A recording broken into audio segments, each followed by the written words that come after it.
¿Dónde va nuestro país? ¿Cuál es el rumbo? ¿Qué va a pasar en los próximos 6, 12 meses con la economía argentina, nuestro sistema político? En el Meridiano 64 de hoy vamos a tratar de buscarle una respuesta a estos interrogantes de la mano de Guillermo Moreno, economista, exsecretario de Comercio y líder de Principios y Valores. Guillermo, ¿cómo le va? Muy buenas noches. ¿Qué tal? ¿Cómo estás? Un placer hablar contigo, ¿eh? Gracias por la invitación. Muchas gracias a usted, Guillermo, por esta nota. Bueno, a ver, lo que nos dejó las PASO, el pueblo parece haberle dicho que no al gobierno, y el gobierno escuchó el llamado, escuchó a las urnas, por decirlo de alguna manera, o fue para otro lado, porque donde uno se para a conversar, el principal problema de la gente es la parte económica. No hay plata y si hay plata, la plata no vale. ¿Cuál es su punto de vista, Guillermo? Bueno, estaba claro que el gobierno iba a perder escandalosamente estas elecciones, lo dijimos hace más de un año y medio. Cuando Cristina eligió a Alberto Fernández, yo dije que había elegido al peor. Todo esto está grabado en los medios, o sea que no. Y que iban a perder escandalosamente también lo dijimos. Lamentablemente, nosotros hicimos otra propuesta que naturalmente fuimos arrastrados por la ola de los ganadores, pero bueno, es lamentable que al fracaso presente le siga el fracaso reciente de los tres gerentes de Macri. Esto es una realidad, pero que iban a perder las elecciones no hay ninguna duda. Pierden porque la política económica de un gobierno socialdemócrata, como fue con Alfonsín y como fue con De la Rúa, es una política económica fracasada. La socialdemocracia no está en condiciones de darle respuesta a los problemas hispanoamericanos y mucho menos a los problemas argentinos. Así que esto era un final evidente. En este marco, el presidente y el gobierno consideró que el problema es el ministro de Educación o el jefe de gabinete o el ministro de Seguridad, que también seguramente lo son. Pero obviamente el problema central es cómo Alberto Fernández encara la problemática económica de la Argentina y que a todas luces se demuestra no exitosa. Bien, esto han decidido no modificarlo, o sea que también el resultado está cantado para noviembre. ¿Por qué cree, Guillermo, que no se toman especialistas en la materia y se ponen a amigos o a cuadros políticos similares o amigos, digo, ¿no? En la parte de seguridad, en la parte de educación y en diversos otros ministerios que no son manejados por gente idónea, sino por muchachos de la barra? Mire, el problema es el esquema económico que eligió el presidente. Obviamente que todo hace a la situación, pero el problema, mire, como recaudadora tiene una desarrollista, como ministro de Economía tiene un chico que 60 días antes de asumir estaba haciendo las compras en Washington, en Nueva York, no sé dónde vivía. Presidente del Banco Central tiene un radical. La verdad que este es el problema. En el Banco Presidente, Nación. de, presidente, presi, presidente del Banco Nación tiene un amigo de él. Presidente del Mercado Central, que es muy importante porque es el centro logístico por excelencia de la Argentina, pusieron amigos también. Mire, el problema es cómo el presidente entiende la realidad. Y entonces cargar las tintas sobre algunos integrantes del gabinete no tiene mayor importancia, tampoco son la solución. El problema es cómo el presidente aborda los problemas. Lo aborda con una cabeza muy particular, copia más a Alfonsín que al último gobierno peronista que fue a todas luces exitoso y bueno, en este marco está más cerca de terminar como Alfonsín que de terminar como un presidente exitoso, de eso no hay ninguna Vamos a duda. ver si aparece la foto acá atrás, pero sería un Menem y un Alfonsín caminando los dos con los brazos hacia atrás y Alfonsín entregando 6 meses antes. ¿Sería esta la manera? Bueno, esa foto fue una foto muy particular. Trabajó en nuestro gobierno el fotógrafo que sacó esa foto y él la vio y consideró, y la verdad que después fue una foto que dio vuelta por toda la Argentina y por el mundo. Mire, el gobierno está muy complicado, el gobierno erra incluso cuál es el esquema de salida. Hace muchos meses, desde la pandemia para acá, que dijimos que en la Argentina había un problema de oferta, no había un problema de demanda. Los economistas del peronismo le presentamos un plan económico al presidente el 1 de junio del año pasado. Los economistas del peronismo tenemos claro cuál es el esquema de salida. Pero el presidente piensa desde otras concepciones económicas. Bueno, el presidente fracasó.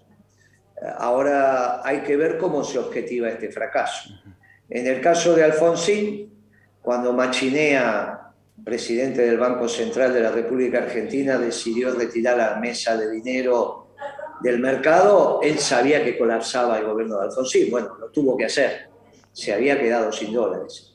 ¿Cuál es el punto de discusión en la economía argentina? Si es que el Banco Central se queda sin dólares o empieza a haber un problema de abastecimiento en el mercado. Bueno, esto es lo que todavía estará por escribirse, pero por ahí va a caminar la película. ¿Todavía quedan dólares, Guillermo? Y si es que queda algo por allí guardado en algún rinconcito que no sean depósitos de los ahorristas y el swap con China, ¿cuánto nos va a quedar después de pagar, después de renegociar y los intereses y los capitales que debemos por todos lados?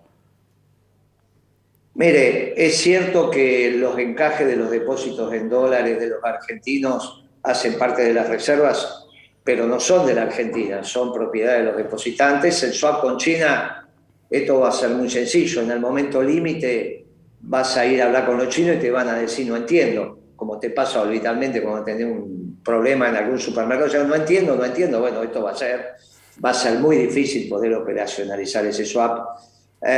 Obviamente hay que ver la decisión de tomar en cuenta el oro y vender el oro, porque oro como oro nos sirve para pagar las importaciones, que es lo que vos tenés que medir. Y también es cierto que cualquier actividad prudencial del directorio del Banco Central amerita tener 2 meses de importaciones contados, por lo menos 7.000 millones de dólares. Si vos ponés todo eso, obviamente que ya no lo tenés, máxime que ahora tenés que pagar con los DEC transformados en dólares, vuelto a transformar en DEC, lo que le debes al Fondo Monetario. Para eso, entre otras cosas, te lo enviaron. Está cierto que eso está con unas reservas a esta altura líquidas negativas, tomando en cuenta los 2 meses de importaciones contados que vos tendrías que tener. O sea, el cero para el presidente del Banco Central no es cero, es 2 meses de importaciones, contado efectivo. ¿Está bien? Si son 2 meses de pequeñas importaciones, 3.500 millones, 4.000, estás entre 7.000 y 8.000 millones que vos tenés que tener contado. Ese es tu cero. El cero no es el cero contable, eso es para los contadores.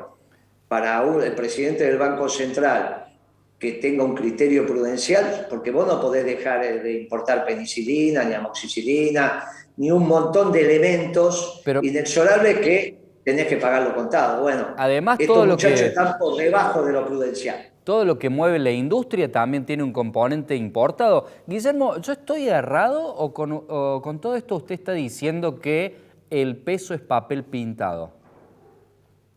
Mire, ciertamente los desequilibrios macroeconómicos heredaron tanto un déficit fiscal primario como un esquema externo muy complicado. Esto es un superávit de balanza comercial complicado desde el gobierno de Macri, y estos agudizaron el problema.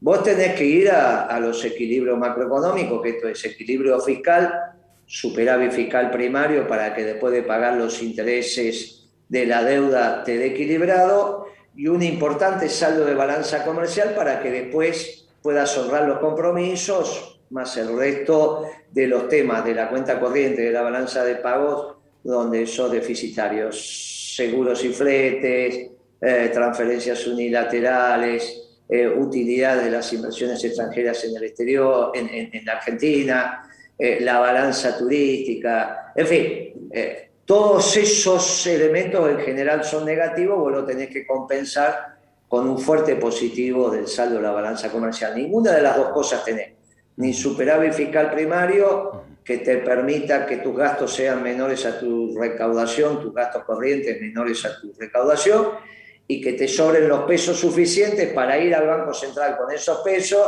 y con el saldo de la balanza comercial cambiarlos por los dólares y podernos dar los compromisos. Tenés un saldo de la balanza comercial, pero no te alcanza, por eso tenés todos estos cepos. Es cierto que pueden agudizar los cepos al extremo y entonces el tema va a venir por abastecimiento. Si más todavía.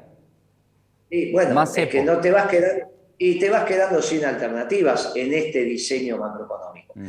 Por eso la hoja en blanco, que todavía está en blanco del acuerdo con el fondo, te la va a llenar el fondo. Y ahí es donde la política, el que tenga que firmar ese acuerdo, empieza a quedar piel y hueso. Esta es la realidad. La realidad es que Alberto Fernández tiene que llegar a un acuerdo con el Fondo Monetario y ahí tiene que haber un ordenamiento en el programa por propia exigencia del fondo que te va a decir cuál es la propuesta de pago. Me quedan 30 segundos de este bloque, pero le pregunto, ¿existe riesgo de que el peso deje de ser una moneda, aunque sea mínimamente convertible y con respaldo? Le pido celeridad en la respuesta.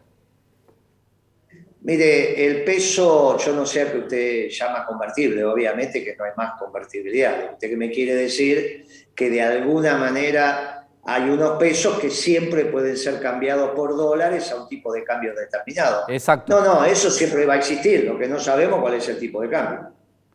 Bueno, pero hace rato que no sabemos cuál es el tipo de cambio, Guillermo, ¿eh? Esto lo habíamos hablado la vez anterior que lo entrevisté. Sí. ¿Qué lo pensamos? ¿En 101, en 181, en 177? Bueno, sí sabés cuál es el tipo de cambio. Vos tenés que elegir cuál querés. Los importadores obviamente quieren el oficial. Y si vos querés atesorar en moneda extranjera, vas al mercado blue. Y ahí hoy estarás en 184.50, 185, 186, no sé dónde cerró. Llegó a estar en 195. O sea, tenés un tipo de cambio. Lo que yo te quiero decir es, siempre vas a tener un tipo de cambio que te va a permitir cambiar la cantidad de pesos que tengas por los dólares. Vos me preguntaste en el caso hipotético de si eso podría desaparecer. Yo te estoy diciendo, no, siempre va a haber un tipo de cambio en el cual vas a cambiar un dólar por X cantidad de pesos. Exacto. Guillermo, hacemos una breve pausa. Gracias por la definición. Ya volvemos. Continuamos en este Meridiano 64 de hoy intentando determinar qué es lo que va a ocurrir en la cuestión económica, en la cuestión política en nuestro país de la mano de Guillermo Moreno. Seguimos dialogando con Moreno. Guillermo, gracias por esperarnos durante la pausa. ¿Quién va a terminar pagando los compromisos que tenemos con el Fondo Monetario Internacional de seguir Guzmán a cargo del Ministerio de Economía o de haber algún tipo de cambio en la política económica? Bueno, si el que ordenara la política económica fuera un gobierno peronista con un equipo de economistas peronistas, obviamente no los busque por el lado de los jubilados, los pensionados y los que tienen los ingresos fijos, ni los ingresos populares.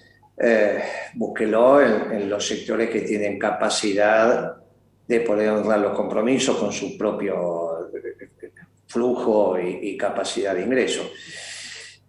Con Guzmán y este gobierno socialdemócrata, como lo vienen haciendo, van a ser todos los que tienen ingresos fijos. De ahí el problema político, como esto se traslada a los que toman las decisiones políticas. Mire, el ejemplo o el espejo donde hay que mirarse es Grecia.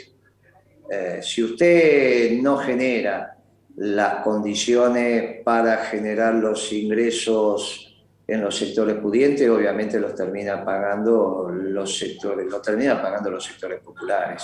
Eso pasó en Grecia y eso pasará en la Argentina. no es por imposición del fondo, es porque usted no desperdició 2 años para generar las condiciones de otro tipo de repago. Obviamente que con el Fondo Monetario hay que acordar y obviamente que las deudas están para pagarse. El problema no es si se paga o no se paga la deuda, sino quién pone la plata. Claro, Guillermo, a ver, cuando el fondo se siente a mirar los libros, por decirlo de alguna manera, nosotros estamos 3 puntos por debajo, ¿verdad? ¿Cómo vamos a generar? Como mínimo. Como Bueno, mínimo. 3,5 puntos. Yo te diría que hoy el déficit fiscal bien medido está cerca de 12 puntos, porque vos tenés que ponerle el cuasi fiscal, tenés que ponerle los intereses de la deuda, porque ese número que vos estás diciendo es el primario. Esto es gastos corrientes contra ingresos corrientes. Que fue el que tenés dijo poner los- Cristina. Bueno, estaba mal informada Le la expresidenta. acercaron mal el PDF a Cristina. Y bueno, le acercaron mal la información. Usted tiene que poner de la misma manera que usted se lleva las utilidades del Banco Central como adelantos extraordinarios o ordinarios. Mire, de la misma manera la pérdida del Banco Central es suya también. Si usted está pagando los intereses de la deuda que está pagando, eso se llama déficit cuasi fiscal de la deuda del central, ¿no? Estoy hablando. Claro. La LELIC, los PAS, etc. Bueno, Claro. todo eso se llama cuasi fiscal, lo tiene que poner y eso está cerca de 4 puntos del PBI. Tiene por lo menos 6 puntos que tiene que ver con el déficit fiscal primario más los intereses de la deuda, ya está en 10 y tiene 2 puntos como mínimo con las provincias, o sea que bien medido está en el entorno de 12 puntos del PBI. Bien. ¿El Fondo Monetario va a ser el que va a decir ajustame acá, o va a ser Alberto, Guzmán, Cristina? Mire, usted tenía posibilidades cuando asumió el gobierno, una gestión nueva de los grados de libertad para esa negociación si hubiese tenido un esquema correcto. En la medida en que no tuvo un esquema correcto, dejó pasar el tiempo. El esquema correcto era primero arreglar con los multilaterales de crédito y después con el sector privado. Hicieron exactamente al revés. Arreglar con los multilaterales, entre los cuales estaba el fondo, era obvio primero porque ahí es donde vos le das la consistencia macroeconómica a este esquema. Después, sobre esa consistencia macroeconómica, cumplías con los privados. En la negociación con los privados no hay ninguna exigencia macroeconómica de ellos. Simplemente era un tema de negociación de tiempo. En el caso del acuerdo de facilidades extendidas con el fondo, es obvio que tenés que presentar un esquema con consistencia interna. Bueno, por eso deberías haber empezado con ello. Empezaste al revés, dejaste pasar el tiempo y ahora tenés un lío bárbaro. Perdón, la parte con consistencia interna quiere decir que si yo saco 5.000 millones de dólares para pagar, para honrar las deudas, por decirlo de alguna manera, tengo que sacar ese equivalente de pesos y secar la plaza, o sea, secarle el bolsillo a los jubilados, secarle el bolsillo a la gente pobre, o no es así. A ver si lo estamos interpretando mal. No, mire, obviamente usted tiene que tener un excedente en pesos y también tiene que tener un excedente en dólares. Ahora, que tenga un excedente en pesos no implica que usted tenga que gastar menos, también puede recaudar más. Entonces, se lo dijimos desde el principio, mire, o usted va a buscar en el único lugar donde hay negocios rentables, que es la pampa húmeda, y arregla con los terratenientes, que son los que hoy tienen capacidad de acumulación y tienen lo que tienen que poner, o se va a poner o pelear con los jubilados. Bueno, decidió pelearse con los jubilados, con los trabajadores estatales, con los pensionados. Bueno, son decisiones de política económica que tomó Alberto. Claro, eligieron pelearse con la parte que menor poder de fuego tiene, naturalmente. No lo sé, porque a la larga perdés las elecciones y entonces... No sí, sé si bueno, digo, pero a la corta son los que menor. De un lado hay 1.000 familias y del otro lado tenés millones. ¿Es correcto decir que el rumbo de la Argentina es un barco a 25, 30 nudos rumbo al iceberg? Mire, hoy la verdad que estamos en una situación extremadamente compleja. Tienen que arreglar con el Fondo Monetario y no tienen alternativa. Me parece que esto es lo que va a pasar. Tenés inexorablemente que llenar ese contrato de mutuo, los grados de libertad que tenés para poner condiciones incluso sin poder político son menores, y acá viene el quid de la cuestión. En su momento Duhalde pudo elegir su sucesor, también quedó piel y hueso, pero eligió su sucesor. Me da la sensación que ahora Alberto Fernández no tiene ningún poder político para elegir su sucesor, y lo que termina aconteciendo es que él va a empezar a negociar con los que él piensa que van a venir, que le hacen el trabajo sucio y que después de alguna manera prevea su futuro. Es Macri o alguien relacionado con Macri quien usted está señalando, ¿verdad, Guillermo? Sí, bueno, los amarillos, como vos lo quieras llamar. Los amarillos, los rojos blancos, como vos lo quieras llamar. Moreno. Ahora, a su vez, tienen que elegir un chivo emisario. Seguro. Alfonsín fue un chivo expiatorio, Menem fue un chivo expiatorio, De la Rúa fue un chivo expiatorio. ¿Quién va a ser el chivo expiatorio de esta situación? ¿Cristina? Alberto. Y claro, es obvio. Ya Alberto no existe más, digamos, Cristina. Moreno, le agradezco por haber... Alberto, no es así. Alberto existe, lo que hace es negociar con los que vienen, sí, que el chivo expiatorio sea otro. Electoralmente me refería. Moreno, le agradecemos por haber formado parte una vez más de Meridiano 64. Quedan las puertas abiertas como siempre. Gracias, hasta luego, muy amable, gracias por tu tiempo. Y bueno, la única solución es un férreo gobierno peronista con los economistas peronistas, no Moreno, con el equipo de economistas peronistas haciéndose cargo de la situación. Por el bien muy de amable, todos, por el bien de todos que salgamos. Y si hay algún economista, le mandamos feliz día del economista. Bueno, igualmente feliz día para ustedes también, Guillermo. Nosotros nos